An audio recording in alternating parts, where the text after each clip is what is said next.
cima, que as pessoas forem chegando, vai lá para cima. Dá para ouvir a prática agora? Certo. Meus irmãos, vamos abrir então a nossa confissão de fé. A gente vai orar antes, mas vamos deixar logo aberta a nossa confissão de fé no nosso segundo parágrafo, capítulo 1, sobre as Sagradas Escrituras. A gente vai aprender um tema hoje, meus irmãos, muito importante que a confissão ela defende sobre a canonicidade dos textos bíblicos que nós temos, né? Ele vai mostrar aqui quais textos são canônicos, são inspirados por Deus e quais textos não são. Então, esses dois parágrafos, o parágrafo segundo e o terceiro, para terem respondido uma pergunta que talvez, não sei se vocês já ouviram, né? De alguém dizer assim: por que a Bíblia evangélica é diferente da católica? Por que a Bíblia evangélica ela é diferente da católica? Então, essa é uma pergunta que já em algumas ocasiões algumas pessoas já fizeram. E, embora não seja exaustivo aqui, não vai falar absolutamente tudo sobre o tema, mas vai falar algumas coisas principais para a gente entender sobre as Escrituras Sagradas e os livros apócrifos. Nós vamos ver o que é isso. Bom, vamos orar, meus irmãos, antes de nós começarmos a estudo dominical. Pedir ao Senhor a sua ajuda, a sua graça, para que a gente possa aprender sobre essas realidades aqui. Vamos orar. Senhor nosso Deus, eterno Pai, nós somos gratos, Senhor Deus, a Ti, por essa tarde que o Senhor nos dá. Nós queremos Te louvar, Senhor Deus, porque o Senhor nos permite, Senhor Deus, diante de Tua graça, Teu poder, a gente se reunir com liberdade para poder aprender, Senhor Deus, coisas relacionadas à Tua palavra, aprender, Senhor Deus, mais tarde também na Tua palavra pregada, Senhor Deus, no culto, também Te cultuar, cantar ao Senhor, Te adorar, Senhor Deus, cantando a Ti e ouvindo a Tua palavra. Tudo isso é bondade Tua, Senhor Deus, é favor Teu, é algo, Senhor Deus, maravilhoso que o Senhor nos dá, essa liberdade para poder Te cultuar. Nós queremos também Te agradecer pela liberdade em Cristo, Senhor. O Senhor nos resgatou do império das trevas para a Tua maravilhosa luz, nos deu um novo coração, nos deu vista, nos deu ouvidos, Senhor, para Te ouvir, nos deu, Senhor Deus, um coração para ser inclinado a Ti, Senhor Deus, quebrantado ao Senhor, desejoso pelas Tuas coisas. Tudo isso é favor, é misericórdia, é graça do Senhor. E nós, com tanta gratidão, estamos aqui, Senhor Deus. Ajuda-nos a aproveitar essa liberdade que nós temos. Há tantas pessoas, Senhor, que não têm essa liberdade. E o Senhor nos privilegia com essa liberdade para poder vir à igreja, para poder ter Bíblias, livros, Senhor Deus, à nossa disposição, para aprender, para crescer no conhecimento e também na graça, Senhor Jesus Cristo. Ajuda-nos, Senhor. Ajuda a concentrar a nossa mente para que nós vamos aprender. Ajuda-nos a colocarmos o nosso intelecto nisso que nós vamos aqui aprender, Senhor Deus. E também, consequentemente, que o nosso coração cresça em amor, em reverência pelo Senhor, pela Tua palavra, Senhor Deus. Essa é a minha oração que eu faço. Desde já te peço perdão pelos nossos pecados, pelas nossas faltas, Senhor, pela negligência, Senhor Deus, com os meus de graça. Perdão pelas nossas, meu Pai, indisposições para com aquilo que sabemos que é importante, pela nossa teimosia muitas das vezes, Senhor. Nos perdoa. Eu quero te pedir desde já, Senhor Deus, nos ajuda nesse estudo, nessa aula, Senhor, de hoje. Em nome de Jesus. Amém. Vamos ler, meus irmãos, o segundo e o terceiro parágrafo da nossa confissão. Diz assim, capítulo 1, segundo parágrafo, a gente vai ler o terceiro também.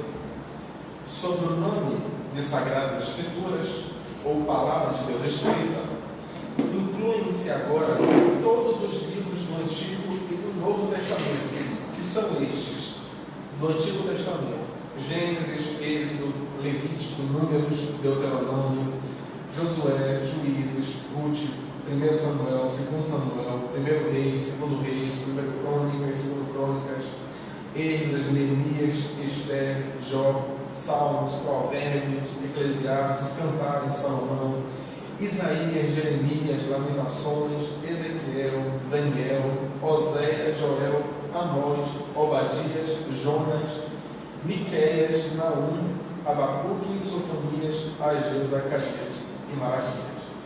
Do Novo Testamento, os Evangelhos segundo Mateus, Marcos, Lucas e João, Atos dos Apóstolos, as Epístolas de Paulo aos Romanos, 1 Coríntios, 2 Coríntios, Gálatas, Efésios, Filipenses, Colossenses, 1 Tessalonicenses, 2 Tessalonicenses, 1 Timóteo, 2 Timóteo, Tito, Filemão, a Epístola aos Hebreus, a Epístola de Tiago, a 1ª e 2ª Epístola de Pedro, a 1ª, 2ª e 3ª Epístola de João, a Epístola de Judas e Apocalipse, todos os quais são dados por inspiração de Deus para ser a regra de fé e vida.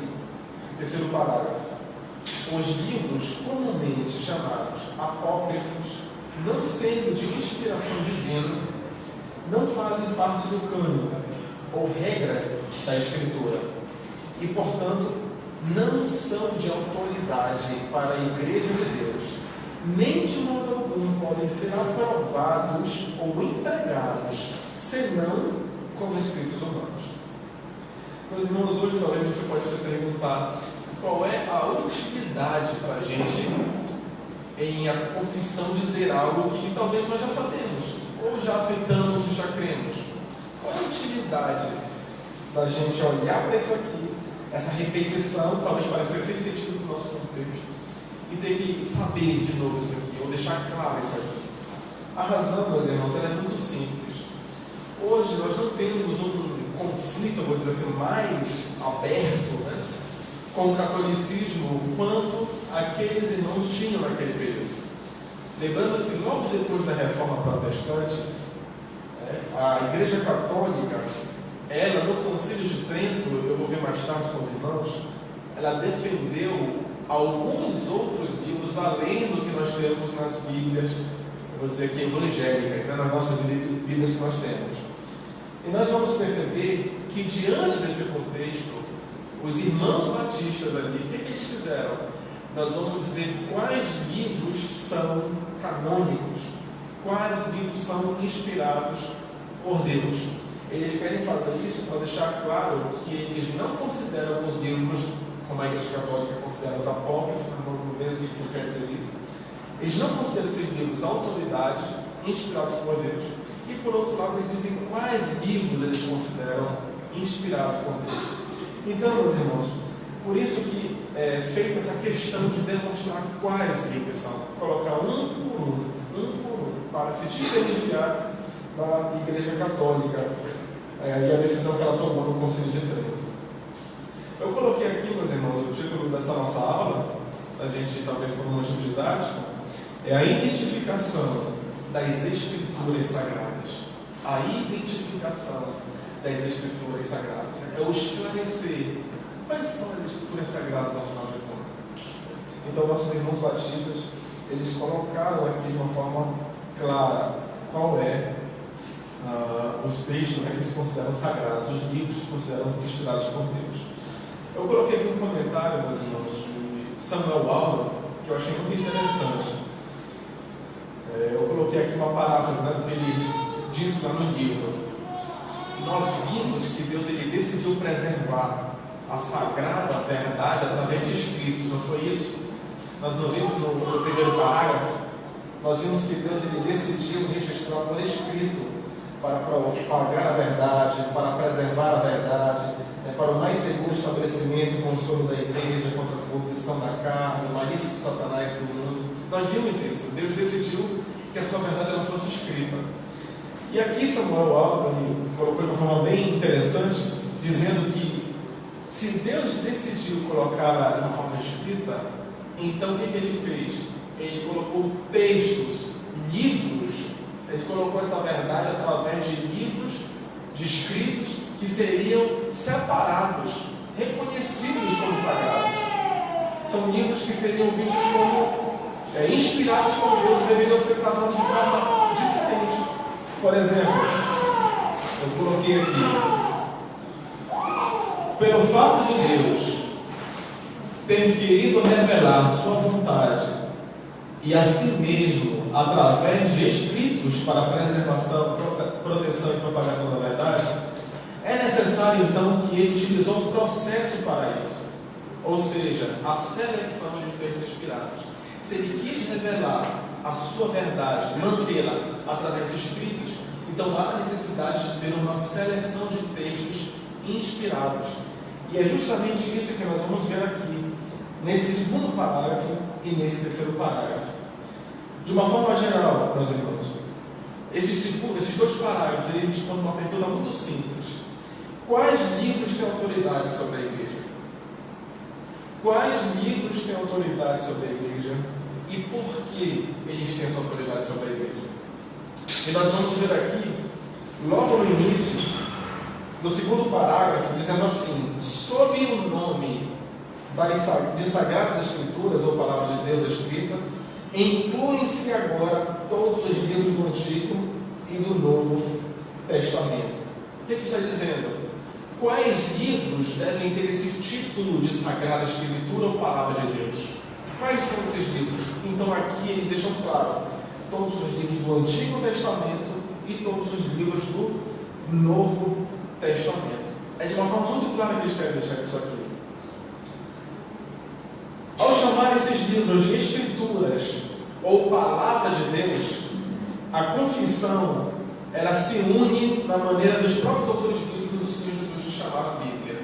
Ou seja, quando usa a Bíblia aqui de Sagradas Escrituras ou Palavra de Deus, está usando a mesma nomenclatura que os autores bíblicos usavam quando se falava da Bíblia, né? Então, por exemplo, quando a gente olha aqui para alguns textos das Escrituras, Romanos capítulo 1, versículo 2. Abra comigo, por favor.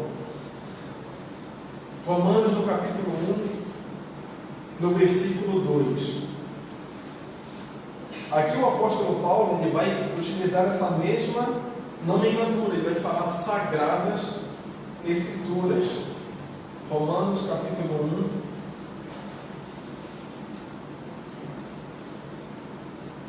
1, versículo 2. Desde o 1 para a gente entender o contexto, tá?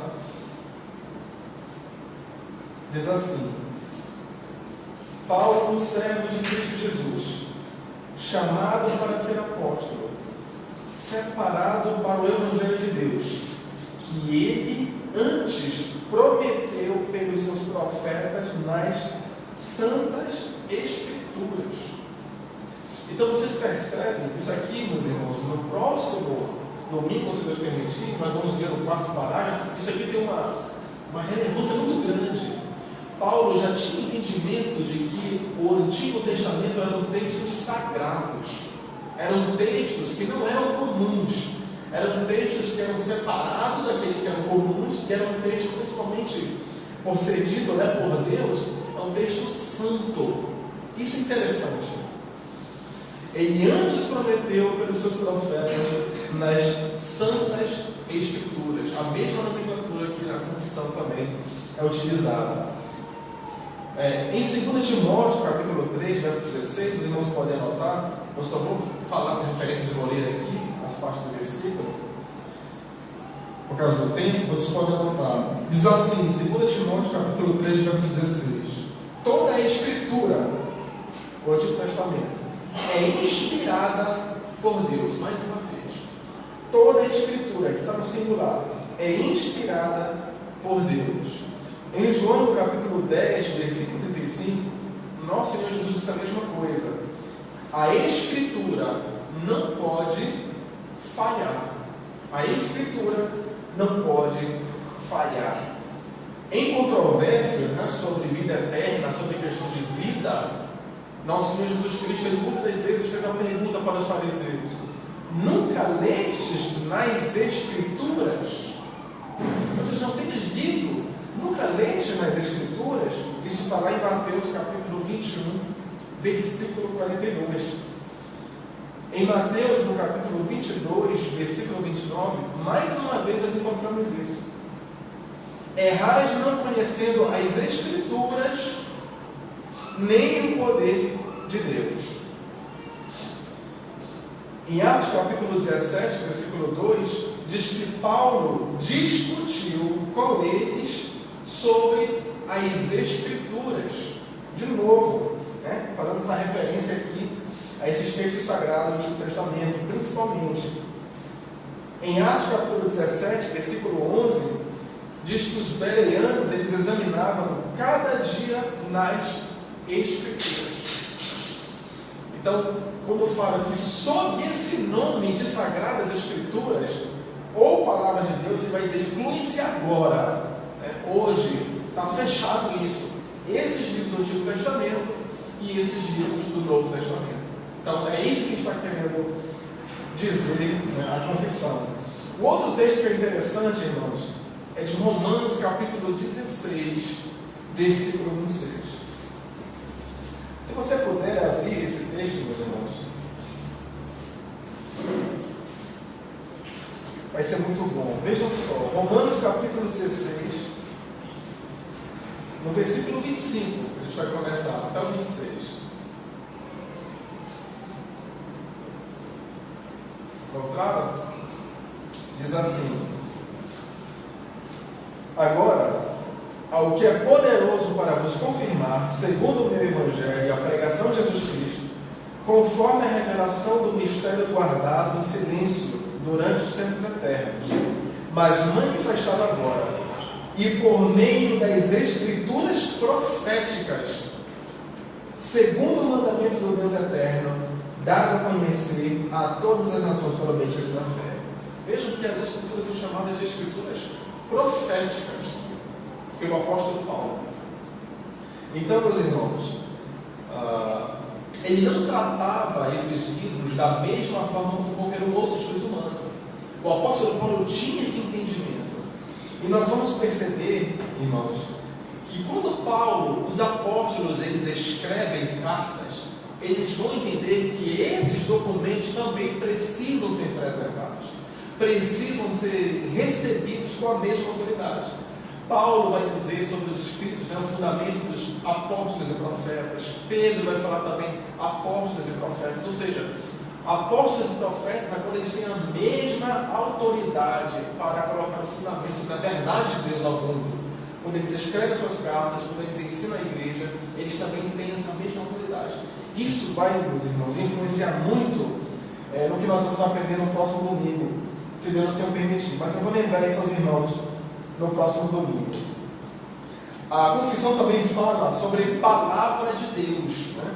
Sobre o nome das Sagradas Escrituras ou palavra de Deus, como algo sinônimo.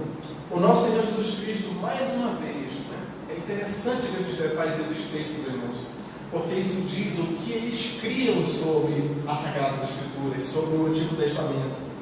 Em Marcos, no capítulo 7, no versículo 13, Jesus acusou os fariseus de invalidarem a palavra de Deus. E essa palavra de Deus que ele está se referindo são os escritos de Moisés. E Jesus falou: vocês invalidam a palavra de Deus.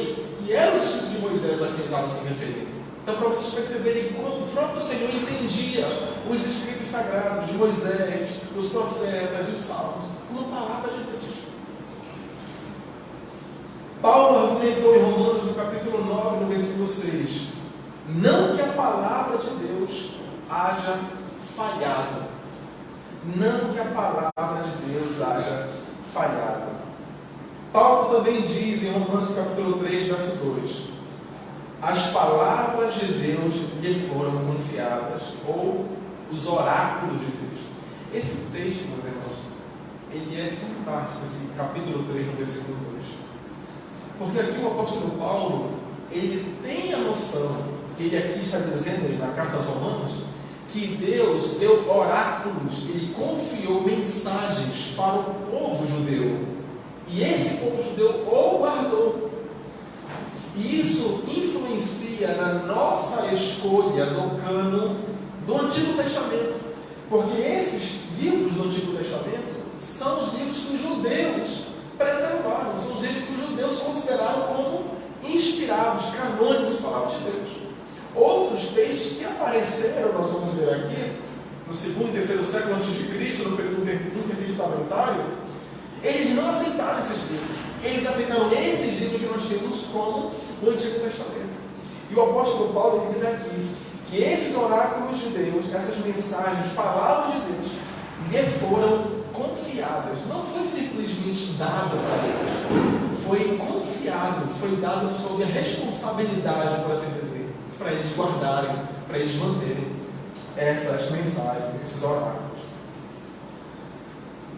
Tudo bem até aqui, meus irmãos? Então é importante a gente atentar quando fala quais livros devem receber esse título de Sagrada Escritura ou Palavra de Deus, né?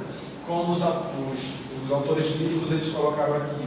E aqui a confissão vai dizer que é o Antigo Testamento como nós temos e o Novo Testamento. Olha comigo aí, meus irmãos, no versículo já no parágrafo 2. Olha comigo o que está escrito na continuação. Diz assim: sob o nome de Sagradas Escrituras ou Palavra de Deus escrita, incluem-se agora todos os livros do Antigo e do Novo Testamento. Ou seja, isso aqui é um ponto final. É uma forma de dizer que esses livros que agora vocês têm aqui, no Antigo e no Novo Testamento, eles agora, de uma vez por todas, são a palavra escrita de Deus, são as Sagradas Escrituras. É um ponto final. É uma forma de dizer que fechou o cânone. Não existe um outro livro que deva ser acrescentado aqui. Foi de uma vez por todas acabado. Só esse detalhe, meus irmãos, para a gente atentar. Olhem no final do parágrafo 2 aí. Vejam a última frase ali, o que está escrito, irmãos. No segundo parágrafo. Diz assim: todos os quais, conseguiram encontrar? Todos os quais são dados por inspiração de Deus, para ser a regra de fé e vida. Por que esses livros? Qual é a razão desses livros serem sagrados? Qual é a razão desses livros eles serem escrituras sagradas? E a razão é que todos eles são inspirados por Deus.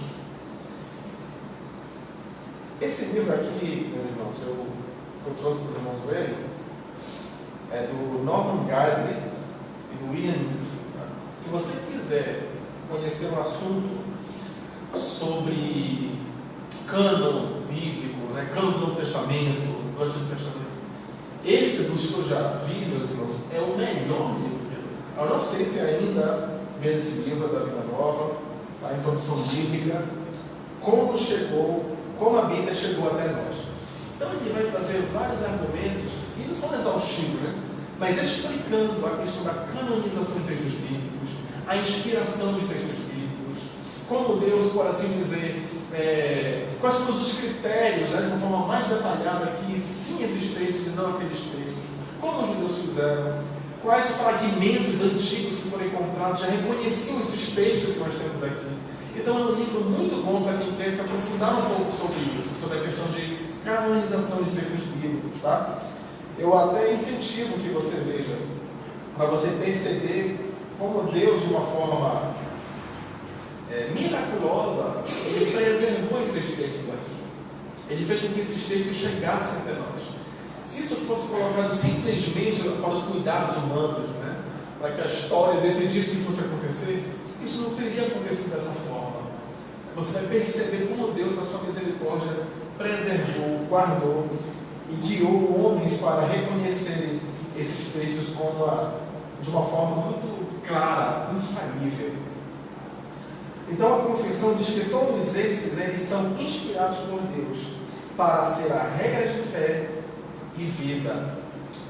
Por que então, respondendo aquela pergunta que eu fiz, por que esses textos eles são autoritários, eles têm autoridade sobre a igreja, sobre o meu comportamento, sobre a fé, sobre a vida? Por quê? Porque eles são inspirados por Deus. A confissão ela coloca aqui, meus irmãos, que o critério do texto ser canônico tem que ser inspirado por Deus. É por isso que nós aceitamos esses textos aqui, porque eles foram inspirados por Deus. Nós vamos ver que quase todos esses textos, por exemplo, do Antigo Testamento, foram citados no Novo Testamento. Não que isso seja um argumento conclusivo, Mas esses textos eles foram citados pelos autores do Novo Testamento e foram chamados de palavras de Deus. A Escritura diz, como diz a Sagrada Escritura, está escrito. Então sempre vinha citações desses textos aqui, reconhecendo eles como inspirados por Deus. Eu coloquei aqui, meus irmãos, para a gente, duas observações quando se fala de inspiração das Escrituras, que eu acho que é muito importante a gente atentar aqui. Duas observações, meus irmãos. A primeira delas, a inspiração foi nos textos originais e não nas cópias dos textos originais. Os irmãos entendem a diferença? Os textos que foram inspirados por Deus foram nos originais e não as cópias dos originais. Os textos originais são chamados de autógrafos, né? Então vocês sabem que quando a pessoa vê alguém famoso, tem um autógrafo dessa pessoa, que é uma assinatura do próprio punho dessa pessoa, é um autógrafo dela.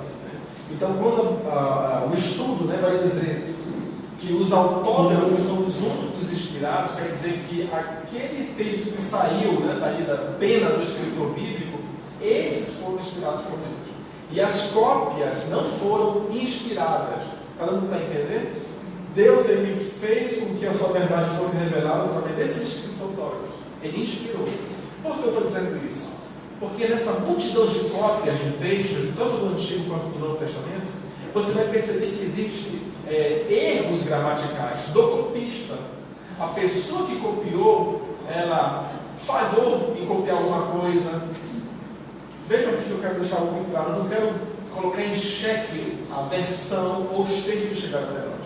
São tantos manuscritos que é possível pegá-los e comparar qual texto se assemelha mais daquele que foi o texto autógrafo de Paulo e de Pedro. Mas nesse processo de cópia houve erros, pessoas elas falharam. Então, pensem vocês, por exemplo, quando vocês vão copiar um texto, vocês estão copiando por muito tempo, às vezes vocês terminam com uma palavra e quando voltam a copiar, vocês repetem aquela palavra que vocês terminaram. Ou seja, a repetição de palavras. Então isso era comum nos escritos. Ou então omissão de palavras. Repetição de palavras. Né? Às vezes, omissão de frases. Por quê? Porque essas pessoas que são falhas acabaram deixando a desejar nesses pontos. Então, quando se fala de inspiração, significa que os textos originais, os autógrafos foram inspirados e não as cópias. Deu para entender até aqui? Existe alguma dúvida sobre o que nós falamos aqui? Isso pode ter que se não ficou claro. Tá certo? Então podemos prosseguir?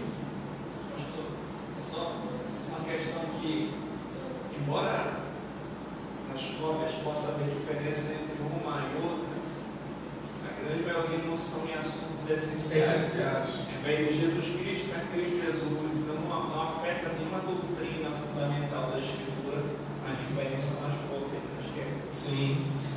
E até mesmo algumas versões em português, né, que temos aqui acesso, nós vamos perceber essas falhas nas traduções. Então, por exemplo, essa minha aqui, a tradução brasileira, naquela passagem quando fala, por exemplo, o nome disso, na manuscritologia do Novo Testamento, são variantes textuais. Então são vários textos sobre determinada passagem. Naquela passagem quando fala, por exemplo, qual dos dois filhos fez a vontade do pai? O primeiro ou o segundo? Aí lá o texto vai dizer, não, foi aquele que disse que não iria e depois trocado de arrependimento foi. Ou seja, foi o segundo ou foi o primeiro, eu não me lembro. Essa versão minha, ela troca, ela fala que não foi o primeiro, foi o segundo, enquanto nas demais fala que não foi o segundo, foi o primeiro. Ou seja, o copista ele acabou invertendo isso, né? A tradução textual a variante textual que chegou para essa tradução que eu tenho aqui, acabou me influenciando nesse detalhe do texto. Romanos capítulo 8, versículo 1 também, existe uma diferença entre textos, né? Vai dizer que agora nenhuma condenação há para os que estão em Cristo Jesus. Depois já vem o versículo 2. Alguns textos antigos vão dizer, os quais não andam segundo a inclinação da carne, mas segundo o Espírito. E esse pedaço de versículo veio só mais tarde, no Romanos capítulo 8. Então são coisas que acontecem né? A gente vê isso na questão das variantes textuais, no estudo dos manuscritos, né? Do Novo Testamento, principalmente. Pastor, Pode quando falar. você fala das cópias, por exemplo, às vezes quando vocês estão lendo algum capítulo, versículo, o meu a minha Bíblia às vezes ela está com outra linguagem. É isso que você fala? Não, não é exatamente isso, né? Eu vou mostrar para vocês aqui, de uma forma bem clara para vocês. Vamos ver aqui Mateus capítulo 25. Vamos abrir aqui para mostrar essa diferença para os irmãos. Mas é importante a sua pergunta, irmão, para poder isso aqui ser esclarecido. As diferenças de traduções, não é isso, né, que a gente está querendo falar aqui.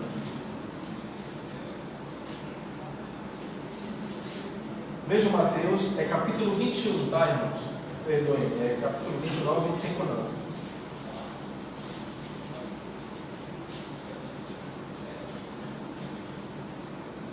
Olhem só o versículo 28.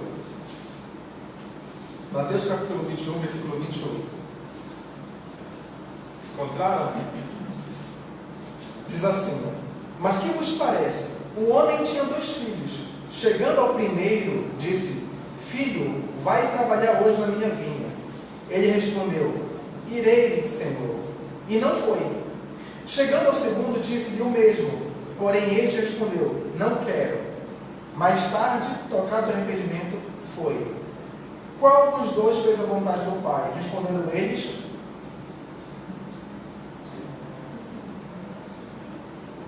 qual foi? Está o segundo? Está de vocês? O primeiro, né? Na tua.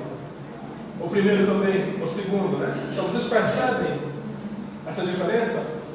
Porque aqueles que traduziram são variantes textuais. Aqueles que escolheram essa linha de variante textual como mais confiável do texto original autógrafo, tem essas pequenas diferenças.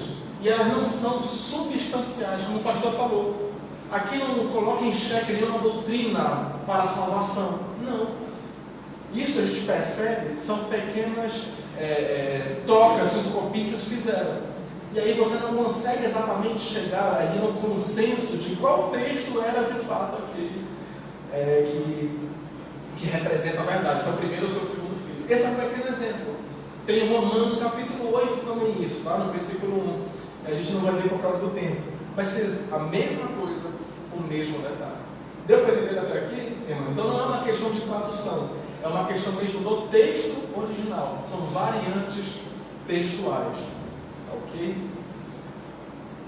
A inspiração e a consequente autoridade da Bíblia não se estendem automaticamente a todas as cópias e traduções da Bíblia. Só os manuscritos originais, conhecidos por autógrafos, foram inspirados por Deus. Os erros e as mudanças efetuados nas cópias e nas traduções não podem ser atribuídos à inspiração original. Portanto, uma tradução ou cópia só é autorizada à medida que reproduz com exatidão os autógrafos, o texto escrito pelos escritores bíblicos. Ou seja, meus irmãos, o melhor texto, a melhor variante textual é aquela que se aproxima, né, do texto que foi feito pelos os autores bíblicos, né, que são os autógrafos. Então, na manuscritologia, né, nessa busca de tantas variantes textuais, existe essa busca por querer chegar a qual é o texto, né, autógrafo, qual é o texto que Paulo escreveu ali de fato sobre a pena dele, quando ele escreveu a carta aos Romanos. Então isso aqui, meus irmãos, é um detalhe um pouco mais técnico, né, sobre essas questões da Bíblia, mas é importante a gente estar ciente disso. É muito importante. Inclusive, quando a gente for falar sobre apócrifo, né? Eu me lembro que eu estava num cursinho e alguém estava dizendo: olha, eu não creio no negócio de Deus, na Bíblia, porque existem livros apócrifos. Existem livros apócrifos. E por que esses livros apócrifos não estão na Bíblia? E qual é a diferença desses dois? Então, são questões que a gente precisa estar inteirado, né, sobre o que quer dizer esses detalhes. Deu para entender até aqui, meus irmãos? Então, observação 1, como eu falei, a inspiração foi dos originais e não as cópias. A segunda observação quando se fala sobre inspiração. A inspiração foi efetuada nos escritos e não dos escritores. Isso é importante de atentar. O que isso quer dizer? Os escritores, quando eles escreveram, eles foram inspirados por Deus no momento que eles estavam escrevendo. Mas eles não eram inspirados no sentido de absolutamente em todos os momentos da sua vida. A sua mensagem apostólica era inspirada, a sua pregação, a sua compreensão, tudo isso. Mas, por exemplo, se Pedro vai opinar qual é o melhor prato de comida, por exemplo, se é esse ou aquele, não existe uma inspiração no que diz respeito a esses assuntos. Assuntos mundanos, né? Seculares, eu vou dizer assim. Então eles, nesse sentido, não foram inspirados. Foram inspirados quando foram pessoas que transmitiram a mensagem, escreveram os livros ali, eles foram inspirados por Deus. A Bíblia que é inspirada, e não seus autores humanos. O adequado, então, é dizer que o produto é inspirado, os produtores não. Os autores, indubitavelmente, escreveram e falaram sobre muitas coisas, como, por exemplo, quando se referiram a assuntos mundanos, pertinentes a esta vida, os quais não foram divinamente inspirados. Tá? É a citação desse livro aqui que eu trouxe para vocês. Deu para entender esse detalhe, meus irmãos? Deu para entender? Eles foram inspirados quando eles escreveram as cartas, né? A verdade salvadora, redentora. Deus os preservou eles. Quando eles pregavam, falavam como apóstolos, eles ensinavam. Deus também, ele, né, falou reverentemente aqui, ele assinava embaixo de tudo que estamos falando, porque eles eram apóstolos, representantes do Senhor, representantes de Cristo, falavam em nome deles. Agora, quando se tratava de assuntos seculares, eles não eram inspirados. A opinião deles não era a opinião de Deus em todos os sentidos da sua vida. Deu para entender? Deu para entender aqui, meus irmãos? Então vamos continuar. A confissão, meus irmãos, ela no final aqui do parágrafo 2, ela vai dizer que todos os quais são dados por inspiração de Deus para ser a regra de fé e vida. Vejam aqui mais uma coisa interessante. Pelo fato de Deus ser o autor desses livros, esses livros devem ser recebidos, devem ser cridos, porque é a palavra de Deus. É isso que a confissão vai dizer. Esses livros são dados por inspiração de Deus, para ser a regra de fé e vida. Olhem comigo o quarto parágrafo aqui da confissão. Aqui mesmo no capítulo 1, vejam o quarto parágrafo. A gente está no segundo, veja agora o quarto parágrafo. Olha só o que o quarto parágrafo fala sobre isso. Conseguiram encontrar? Conseguiram todos? Diz assim: a autoridade das Sagradas Escrituras, razão pela qual devem ser cridas, não depende do testemunho de qualquer homem ou igreja, mas depende somente de Deus, que é a própria verdade, o seu autor, e portanto deve ser recebida, porque é a palavra de Deus. Então, por causa dessa inspiração desses livros, irmãos, por causa desse caráter único deles, serem inspirados por Deus, separados de todos os outros livros, não são livros comuns, então eles devem ser a regra de fé e vida da igreja do cristão. Então é por isso, meus irmãos, aqui, respondendo a primeira parte daquela pergunta, porque nossas Bíblias têm esses livros e não tem os mesmos livros que a Igreja Católica, a Bíblia dos católicos tem, respondendo essa pergunta, por quê? Porque nós entendemos que esses livros aqui foram inspirados por Deus, somente esses aqui. Os outros livros que nós vamos ver agora, que são os apócrifos, eles não foram inspirados por Deus. Nós não entendemos que eles foram inspirados por Deus. Antes de eu passar aqui para o terceiro parágrafo, eu queria ler aqui uma citação do pastor Marcos Paixão. Ele fez um comentário sobre esses dois parágrafos. Eu achei interessante isso aqui que ele escreveu. A consequência da inspiração é óbvia. Se o texto bíblico é divinamente inspirado, então ele deve ser aceito como a regra de fé e vida. Isso significa que toda a Escritura deve ser crida pela igreja. Tudo que foi revelado deve ser crido e não negado. As Sagradas Escrituras também são uma regra para a conduta. É a regra de fé e vida, como foi frequentemente confessado no passado por todos os batistas. Então, meus irmãos, o que é que estamos confessando através, por exemplo, desse parágrafo? Todos esses livros que nós listamos aqui são inspirados por Deus. E por serem inspirados por Deus, eles devem ser recebidos, cridos, não negados, cridos para a nossa fé e para a nossa conduta aqui, para o nosso proceder. É isso basicamente que a confissão está falando. Os batistas estão se afastando da Igreja Católica e do Concílio de Trento, que aceitaram os livros apócrifos, que eu vou ler um pouco mais aqui adiante. Tudo bem até aqui? Está confuso, irmãos? Ou está dando para entender? Façam perguntas, tá? Se não tiver algo claro, levantem a mão. Podem perguntar para a gente. Você vai falar para os critérios de avaliação? Não temos aqui tempo, né? Mas o principal, como eu falei aqui, é a inspiração. A inspiração, tanto é que a confissão ela até fala aqui, né? Todos os quais são dados por inspiração. Então, o principal critério, o número 1, é que um livro deveria ser inspirado por Deus. Deveria ser escrito por um apóstolo ou por um profeta lá do Antigo Testamento, ou estar sob a supervisão deles, como no caso Paulo tinha os amanuenses, né? Que eram aquelas pessoas que escreviam para Paulo. E Paulo, no final, nós vemos isso em algumas cartas, até no Novo Testamento, ele somente escrevia, né? Assinava com o seu próprio punho. Ou seja, quando um livro era de um profeta, de um apóstolo, isso era aceito de uma forma inegável na igreja primitiva. Era aceito como palavra de Deus, sem sombra de dúvida alguma. Esse livro aqui, como eu falei para vocês, ele é excelente nesse ponto, né? O pastor perguntou quais critérios, né?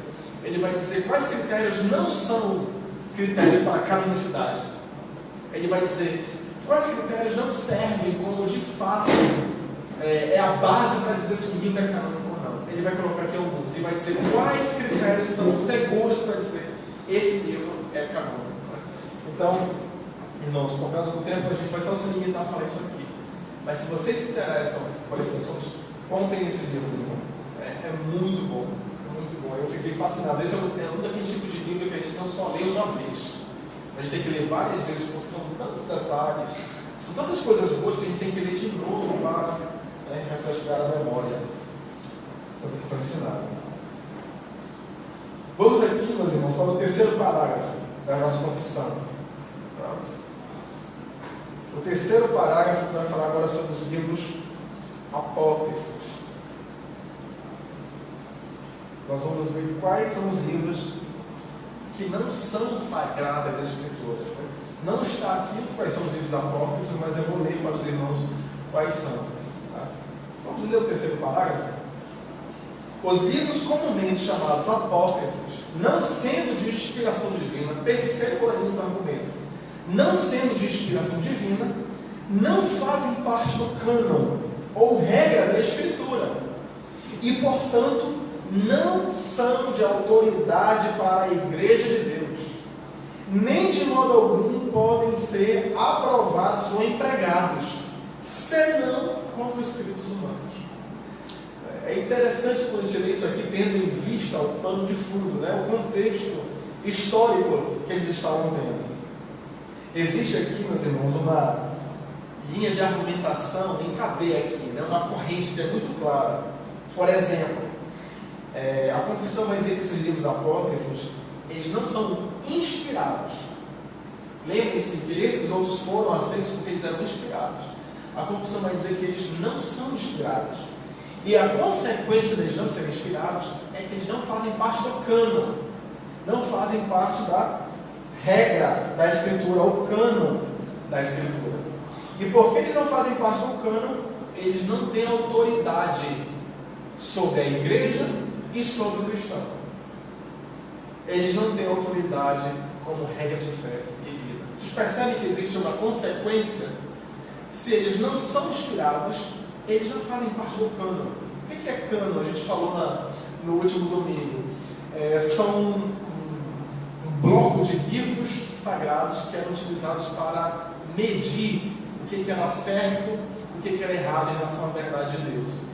Eram esses livros que iam dizer o que era ortodoxo e o que não era ortodoxo. Eram esses livros que iam dizer o que era a verdade de Deus salvadora e o que não era. Então, porque eles não eram inspirados, esses livros apócrifos, eles não fazem parte do cânon.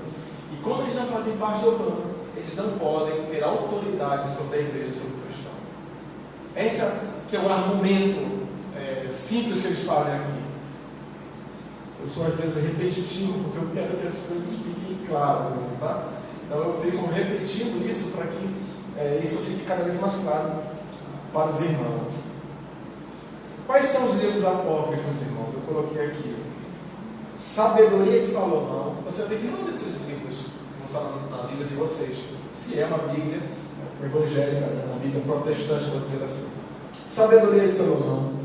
Eclesiástico, não é Eclesiastes, tá? Eclesiástico, Tobias, Judite, primeiro Esdras, segundo Esdras, primeiro Macabeus, segundo Macabeus, Baruque, Epístola de Jeremias, Adições em Esther, Orações de Azarias, Susana, Bel e o Dragão, Oração de Manassés. Os apócrifos somam um total de 15 livros e são todos classificados pelos papistas como pertencentes ao Antigo Testamento. A Confissão Batista, contudo, nega a inspiração, a canonicidade e a autoridade de tais livros, bem como desaprova o seu uso. Ou seja, esses livros aqui são considerados os apócrifos. O que quer dizer apócrifos, irmãos? Apócrifo significa literalmente oculto. Algo que não está claro. É isso que quer dizer apócrifo. Esses livros aqui, irmãos, como nós acabamos de ver, qual é o contexto deles? O contexto deles é o chamado período intertestamentário. É o período logo após ali de Malaquias, 400 anos esse intervalo, e aí vem ali João Batista, depois começa a revelação de Deus voltando, né? A palavra de Deus veio a João Batista no deserto e tudo mais. Nesse período, esses livros surgiram. Então eles são ali do século II, século III a.C. Os judeus não aceitavam esses livros. Vejam só, os judeus não aceitavam esses livros. O conteúdo deles tinham histórias fantasiosas, né? Tinham até mesmo assuntos heréticos. A gente vai ver que até mesmo Martim Lutero, querendo ali, né, argumentando contra a oração a mortos, e uma das argumentações dos romanistas, né, da Igreja Católica, era dizer que estava escrito isso lá no livro de Macabeus. E Martim Lutero falou que esses livros não são canônicos, não são inspirados por Deus. Até mesmo, irmãos, aqui são detalhes, né?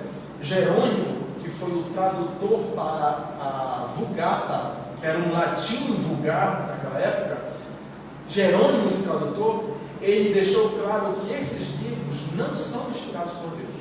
Ele deixou claro que esses livros eles podem ser utilizados, por exemplo, para você entender algo do contexto histórico.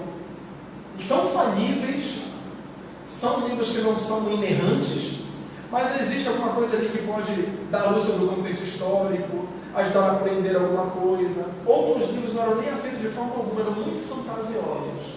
Esses livros são os apócrifos, irmãos. Esses livros são os apócrifos. O âmbito mais crucial de desacordo a respeito do cânon do Antigo Testamento entre os cristãos é o debate sobre os chamados livros apócrifos. No contexto da reforma protestante, irmãos, né? Onde um dos debates foram mais calorosos era sobre esses livros apócrifos, se eles entravam ou não no cânon das Sagradas Escrituras. Em resumo, meus irmãos, esses livros eles são aceitos pelos católicos como canônicos e rejeitados por protestantes e judeus, como eu disse. Os próprios judeus não aceitavam esses livros. E vejam que eles estavam mais próximos de nós. Eles tinham mais elementos, mais condições de analisar esse livro do que nós. E eles não aceitaram esses livros. Eu coloquei aqui o significado, meus irmãos, de apócrifo, tá? Para os irmãos. De forma bem rápida. No grego clássico, a palavra apócrifa, que eu acredito que assim se pronuncia, significava ou oculto ou difícil de entender. Era um livro que, como ele diz aqui, ele não tinha muito sentido, não havia muita segurança das informações, até mesmo geográfica, histórica, e tinham até mesmo heresias nesses livros. E esses livros, então, não foram aceitos pelos nossos irmãos batistas. Deu para entender até aqui, meus irmãos? Vocês percebem que não era apenas uma questão de escrever por escrever? Não era uma questão apenas de escrever por escrever. Era uma questão muito clara de se posicionar quem nós somos. Batistas, né? Confessionais aqui, protestantes, ou seja, nós não seguimos essa tradição da Igreja Católica, referente a livros canônicos, né, como esses apócrifos aí. Pode falar, cara. Esse último concílio, ele aconteceu com a Reforma Protestante, né? Após a Reforma Protestante. Então, como ficou no dado da Igreja Grega, a ortodoxa grega, em relação a isso? Ela tem a mesma lista de livros também da Igreja Católica? Ou ela descartou esses também? Sabe? Não, essa informação pode se pesquisar depois. O fato é que esse Concílio de Trento, ele foi uma reação, né, à Reforma Protestante. Eu vou ler aqui, inclusive, o que eles falam, né, no Concílio, lançando um anátema sobre aqueles que não subscreviam esses livros, como eles estão falando aqui, esses livros apócrifos. Né. Sobre a Igreja Grega, exatamente não sei, mas eu posso pesquisar para você. A confissão vai dizer aqui, meus irmãos, vejam só, ela vai dizer por que esses livros não devem ser sagradas escrituras. Eu já falei aqui, mas eu vou só lembrar e comentar de uma forma bem breve. Tá? Não sendo de inspiração divina, não fazem parte do cânon. Não sendo de inspiração divina, não fazem parte do cânon. Ou seja, esse aqui é o principal critério que a confissão coloca. Eles não são inspirados. Os critérios de canonicidade, como o pastor perguntou, eles vão cada vez mais esclarecer isso. Mas só olhando a confissão.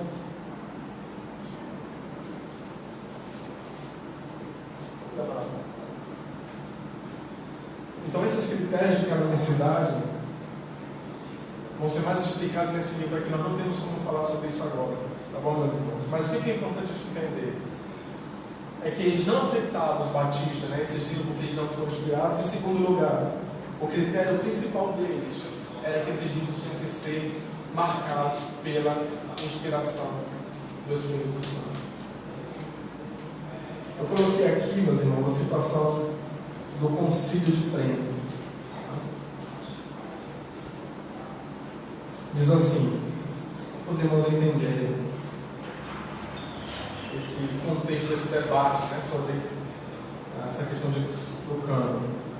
O sínodo recebe e venera todos os livros, tanto do Antigo Testamento como do Novo, que inclui os apócrifos, né? Entendendo que o único Deus é o autor de ambos os testamentos, como se houvessem sido ditados pela boca do próprio Cristo ou pelo Espírito Santo. Aí vem agora o detalhe. Se alguém não receber tais livros como sagrados, como os apócrifos, né, também, se alguém não receber tais livros como sagrados e canônicos, em todas as suas partes, da forma que têm sido usados e lidos na Igreja Católica, seja anátema. Então, por exemplo, esse anátema, no contexto dele, recai sobre nós que não aceitamos esses livros como livros inspirados por Deus. Isso foi, na verdade, meus irmãos, alguns vão dizer nos estudiosos, uma revanche. Né? Foi uma reforma católica, né? Uma contra-reforma protestante, onde estabeleceu claramente esses livros canônicos aqui para separar de uma vez por todas os protestantes do meio da Igreja Católica e essas compreensões sobre livros canônicos. Tá? Desde esse Concílio de Trento, os livros apócrifos foram considerados canônicos, detentores de autoridade espiritual para a Igreja Católica Romana. Está ok até aqui, meus irmãos? O Concílio de Trento, em 1546, decidiu colocar esses livros como livros canônicos. Então é por isso que a nossa Bíblia é diferente da Bíblia dos católicos. É por isso que a nossa Bíblia não possui somente esses livros, enquanto a Bíblia católica possui os livros apócrifos, como nós vimos aqui. É interessante a gente perceber, né, o contexto da confissão, o que esses irmãos estavam afirmando quando eles escreveram isso daqui. Continuando, meus irmãos, o terceiro parágrafo vai dizer que eles não têm autoridade para a Igreja de Deus, né? Não fazem parte do cânon, regra da Escritura, e, portanto, não são de autoridade para a Igreja de Deus. Aqui fica implícito duas coisas, eu coloquei aqui, meus irmãos. A Escritura está acima da Igreja. Como esses livros não são inspirados, eles não têm autoridade sobre a Igreja. Mas quando esses livros, né, como nós vemos aqui, são inspirados, então eles devem ser aceitos e recebidos pela Igreja. Isso também é outro ponto interessante no contexto lá da Reforma. Nós vamos ver aqui no quarto parágrafo. Qual é o contexto? A Igreja Católica acredita que a Igreja está acima da Escritura. E ela entende que a Igreja está acima da Escritura por quê? Porque eles, né, como eles contam, eles acabaram compilando os livros. Eles que disseram: esses livros são sagrados. Esses livros são inspirados por Deus.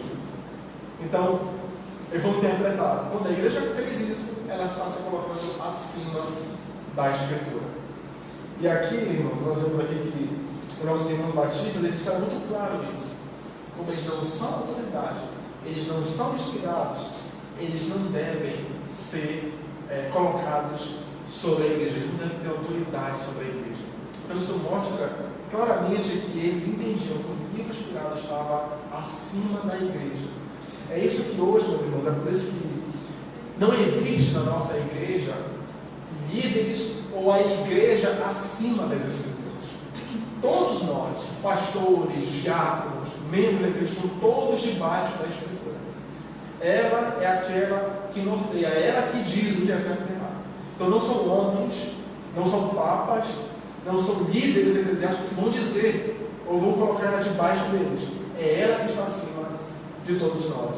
Então, quando a gente fala de uma igreja reformada, meus irmãos, esse princípio do solo da Escritura também tem essa ideia de que a Escritura está acima de tudo aqui. É ela que vai nortear tudo aqui. Não existe nenhuma personalidade, nenhum membro de Deus que esteja acima dela, nenhum membro que esteja acima dela, nenhuma família que seja membro, né, da igreja, por exemplo, há muitos anos, nem ela está acima da Escritura. A Escritura está acima de todo mundo. Isso é um princípio muito importante para nós entendermos. Lá no estudo que a gente fez lá no Jurunas, irmãos, eu falei aí para as pessoas, né, se para considerar a Bíblia, eu estava dizendo que mesmo eu sendo pastor, eu estou abaixo dela. Não sou eu que digo o que ela tem que dizer, não sou eu que comando, não é a minha autoridade que está acima dela. Não é tudo que eu digo está certo só porque eu sou pastor. A minha fala, o meu ensino deve estar de acordo com ela. Eu devo me submeter a ela. Então é assim que defendemos esse princípio da autoridade das Escrituras sobre a igreja. É ela que vai nortear. Deu para entender, meus irmãos? Ficou claro? Ficou mais confuso? Pode perguntar, não?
Criado por Deus. Ele tem uma história. livros aqui servem para alguma coisa, mas ele não é explicado. Não tinha muito bem, entendeu? E esse livro também que ensina, por exemplo, que você pode rezar para um anjo. Né? E no caso desse livro infantil, ele pode ligar lá uma ordenança, que a criança pode olhar para o seu contraquadro.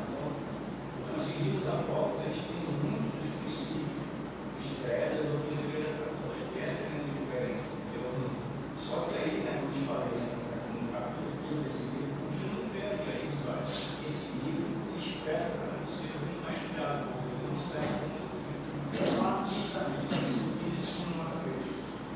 O autor aqui, o Geisley Mix, né, ele vai falar que nesse conceito de Trento teve um livro, eu não me lembro qual é, se eu me engano, acho que vai ser português, que ele não foi aceito como livro canônico, justamente porque ele condena essa prática de reza, né, aos mortos. Então, ele vai dizer que foi feito dessa forma para que fosse permitida essa prática de orar, né, pelos mortos. Então, esse livro ele foi tirado por causa desse contexto, dessa proibição que ele tinha, né, sobre essa prática. Mas é interessante, irmãos, né, isso daqui. Percebam que, se a gente olhar de uma forma bem fria, vou dizer assim, o que a Igreja Católica faz, ela segue aquilo que ela crê. Se ela entende que esses livros são canônicos, eles vão influenciar naquilo que eles estão ensinando lá, na prática deles, naquilo que eles entendem que é certo, que é a verdade. Como nós não temos isso não se torna a nossa prática. Como nós não queremos ser inspirados por Deus, não faz parte da nossa vida, não é regra da nossa vida, da nossa fé. Olha comigo aqui o quarto parágrafo, rapidinho, meus irmãos. Vejam que mais uma vez ele vai já falar sobre isso que eu estou dizendo aqui para vocês. Olha só o que diz o quarto parágrafo. A autoridade das Sagradas Escrituras, razão pela qual devem ser cridas, vejam agora, não depende do testemunho de qualquer homem ou igreja. Então isso aqui é uma referência a isso que eu estou dizendo para vocês. A Escritura ela não está abaixo de igreja ou de homem. Não foi a igreja que está acima e disse, não, esses livros são canônicos, e por isso nós somos maiores do que a Escritura. Não, ele está dizendo, não depende do testemunho de qualquer homem ou igreja a autoridade das Escrituras. Então ela tem nela mesma autoridade, porque Deus disse, está aqui a autoridade da palavra de Deus. Então imagine, meus irmãos, imagine que eu encontro uma peça grande de ouro. E eu digo assim, olha, isso aqui é ouro. Isso aqui é ouro. Eu não posso dizer depois que isso só se torna ouro porque eu disse que é ouro. Eu vou dizer, esse ouro só tem validade porque eu disse que ele é ouro. O ouro tem um valor nele mesmo. Deu para entender? Ele tem um valor nele mesmo. Não é porque eu disse que ele é ouro que eu sou maior do que ele, ou que ele só tem valor porque eu disse que ele é ouro. Então esse é um exemplo, comparando com a Escritura, é a mesma coisa. O fato de eu reconhecer o que está aqui não significa que a igreja está acima dele, nenhum homem ou nenhuma instituição humana. Para nós terminarmos, meus irmãos, o terceiro parágrafo ele diz assim, que esses livros não podem, de modo algum, serem aprovados ou empregados, senão como escritos humanos. Aqui tem um detalhe interessante. Esses livros, ele diz aqui, a confissão, não podem ser aprovados ou empregados de modo algum. Ele fala, senão como escritos humanos. A única coisa que nós entendemos quando olhamos para esses livros é que eles são escritos humanos, com falhas, com erros geográficos, históricos, doutrinários. É a única forma que nós fazemos quando olhamos para esses livros é isso. E nesse contexto, meus irmãos, da reforma protestante, os anabatistas eles eram apelidados de reformadores radicais, porque eles queriam uma reforma mais profunda, mais séria do que os reformadores propriamente dito, como Martim Lutero e até Zwinglio. Aqui esse livro ele vai dizer que Zwinglio ele tinha no final da sua Bíblia, lá, né, na Suíça, os livros apócrifos. Ele não entendia que esses livros eram canônicos, mas ele dizia que esse livro tinha, por exemplo, eram escritos humanos apenas isso, mas não eram livros que tinham que estar dentro do Antigo Testamento e tudo mais. Então os anabatistas eles não aceitavam isso. Eles não concordavam, precisava haver uma separação clara disso. Teria necessidade de uma separação maior, né, uma clareza sobre quais livros são canônicos ou não. Então eles eram chamados, né, de reformadores radicais, né, hoje principalmente pelos estudiosos, porque eles queriam ir além disso. Por que eu estou falando isso aqui, meus irmãos? Porque esses livros apócrifos, eles foram usados por muitos homens, né, que eram mesmo até mesmo protestantes, mas como livros apenas humanos. Eles foram olhados, foram lidos, mas somente até aqui. Como eu falei para vocês, Jerônimo, ele havia dito que esses livros, eles são apenas escritos humanos.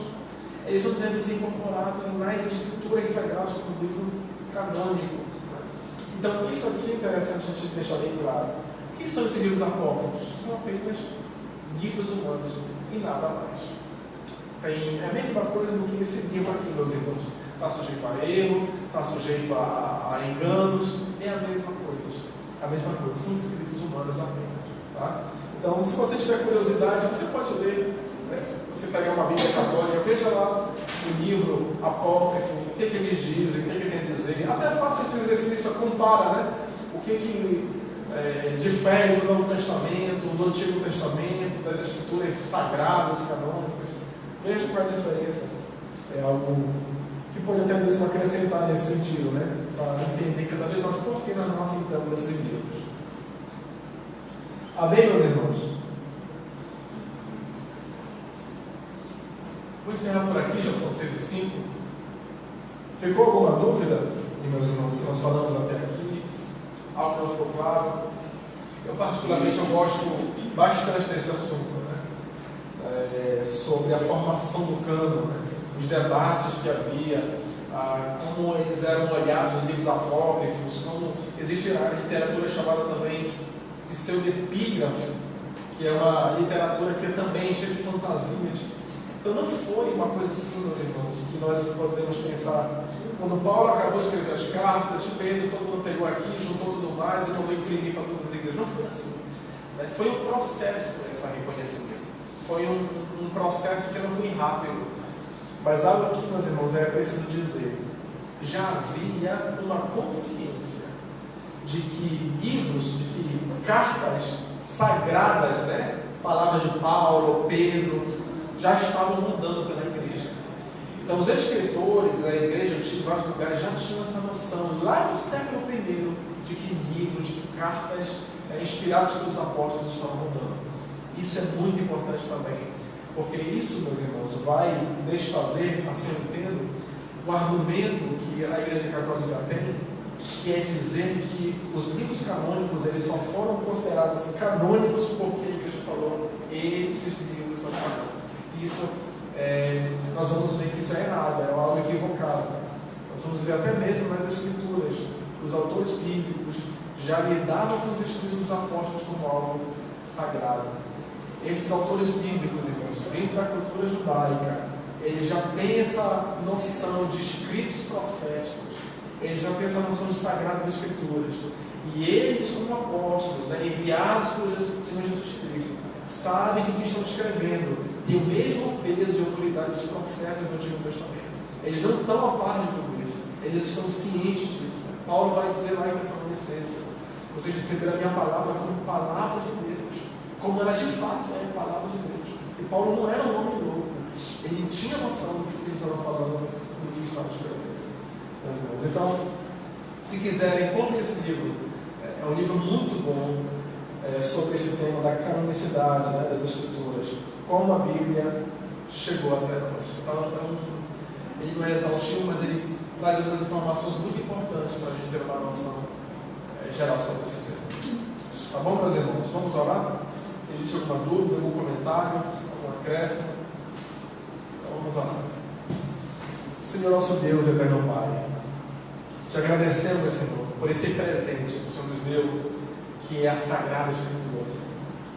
E nós cremos, ó Deus, que Tu inspiraste profetas, apóstolos, que escreveram, que ensinaram, e esses registros deles, Senhor Deus, do que eles disseram, do que escreveram, chegaram até nós, ó Pai.